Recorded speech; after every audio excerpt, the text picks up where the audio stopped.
ਦਰਸ਼ਕਾਂ ਦੱਸੋ ਅਦੇ ਦਿਨ ਦੀ ਇਤਿਹਾਸਕ ਅਹਿਮੀਅਤ।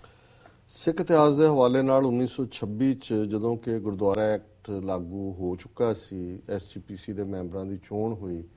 ਸੋ ਕਿਉਂਕਿ ਪਹਿਲਾਂ SGPC ਦੇ ਉੱਤੇ ਬੈਨ ਲੱਗਾ ਹੋਇਆ ਸੀ ਸ਼੍ਰੋਮਣੀ ਗੁਰਦੁਆਰਾ ਪ੍ਰਬੰਧਕ ਕਮੇਟੀ ਨਾਂ ਦੇ ਉੱਤੇ, ਪਰ ਉਸ ਗੁਰਦੁਆਰਾ ਐਕਟ ਦੇ ਵਿੱਚ ਉਹਨਾਂ ਨੇ ਪ੍ਰੋਵੀਜ਼ਨ ਰੱਖਿਆ ਸੀ ਕਿ ਮੈਂਬਰ ਜੇ ਚਾਹੁਣ ਤਾਂ ਇਹਦਾ ਨਾਂ ਬਦਲ ਸਕਦੇ ਨੇ, ਕਿਉਂਕਿ ਉਹਦਾ ਪਹਿਲਾ ਨਾਂ ਸਰਕਾਰੀ ਤੌਰ ਤੇ ਸੈਂਟਰਲ ਬੋਰਡ ਸੀ।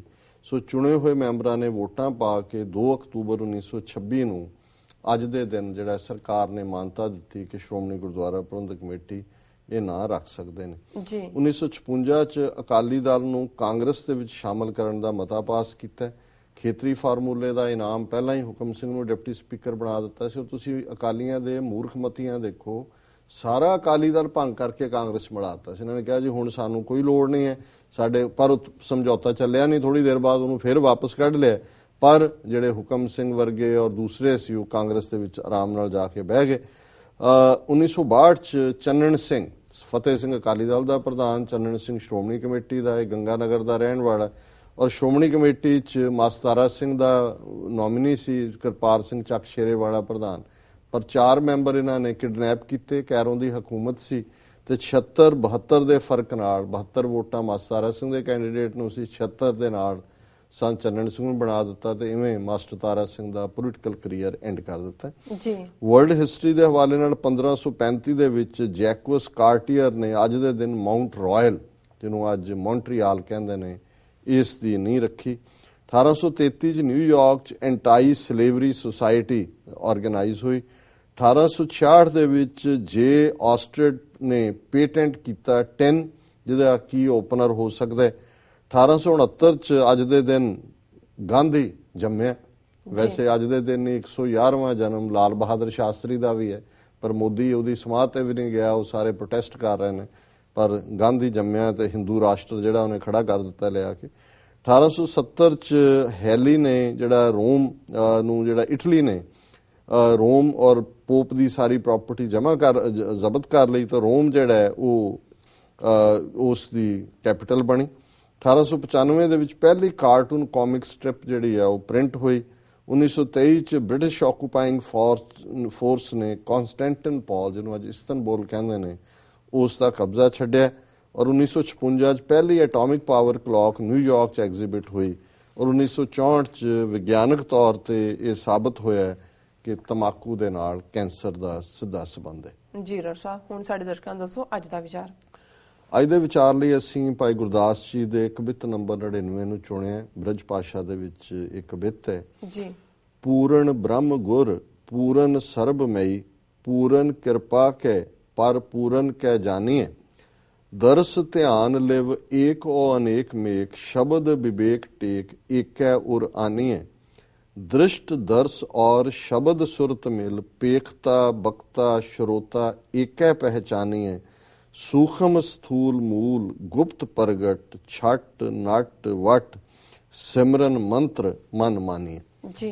कि जे पूਰਨ ਬ੍ਰਹਮ ਸਤਿਗੁਰੂ ਦੇ ਨਾਲ ਅਸੀਂ ਜੁੜ ਜਾਂਦੇ ਹਾਂ ਤਾਂ ਫਿਰ ਉਹ ਸਰਬ ਵਿਆਪਕ ਨਿਰੰਕਾਰ ਚਾਰ ਚਫੇਰੇ ਉਸ ਦੀ ਬਖਸ਼ਿਸ਼ ਦੇ ਨਾਲ ਨਜ਼ਰ ਆਉਂਦਾ ਹੈ, ਜਿਹੜਾ ਹਰ ਥਾਂ ਵਸਿਆ ਹੋਇਆ। ਦਰਸ ਧਿਆਨ ਲਿਵ, ਉਸ ਦੇ ਵਿੱਚ ਧਿਆਨ ਲਾ ਕੇ ਉਸ ਦੇ ਦਰਸ਼ਨ ਜਦੋਂ ਅਸੀਂ ਕਰਦੇ ਹਾਂ ਤਾਂ ਏਕ ਓ ਅਨੇਕ ਮੇਕ, ਫਿਰ ਸਾਨੂੰ ਨਜ਼ਰ ਆਉਂਦਾ ਹੈ ਕਿ ਉਹ ਨਿਰੰਕਾਰ ਹਰ ਹਿਰਦੇ ਦੇ ਵਿੱਚ ਵਸਦਾ ਹੈ।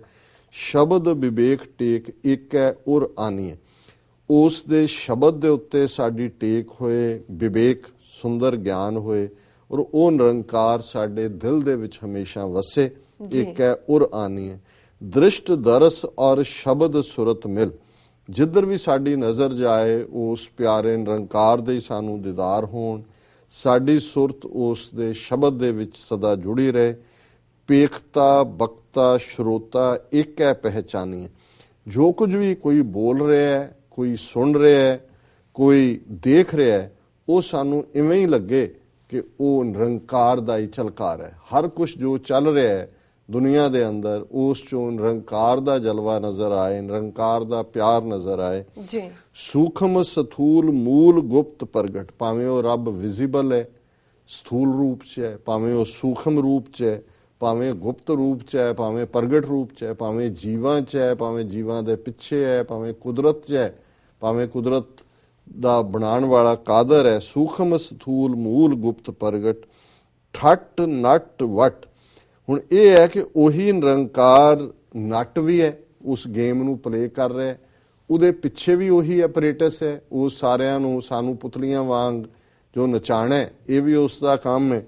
ਸਿਮਰਨ ਮੰਤਰ ਮਨ ਮਾਨੀਏ, ਜੀ ਉਸ ਦੇ ਸਿਮਰਨ ਦੇ ਨਾਲ, ਉਸ ਦੀ ਯਾਦ ਦੇ ਨਾਲ ਹੀ ਅਸੀਂ ਮਨ ਨੂੰ ਵਸ ਵਿੱਚ ਕਰ ਸਕਦੇ ਹਾਂ। ਮਨ ਸਾਡਾ ਮੰਨਦਾ ਤੇ ਫਿਰ ਜਤ ਦੇਖਾਂ ਤਤ ਤੂੰ, ਉਹਦਾ ਜਲਵਾ, ਉਹਦਾ ਪਿਆਰ, ਉਸ ਦਾ ਦੀਦਾਰ ਹਰ ਦੁਨੀਆ ਦੇ ਹਰ ਕਣ ਕਣ ਦੇ ਵਿੱਚ ਹੁੰਦਾ ਹੈ।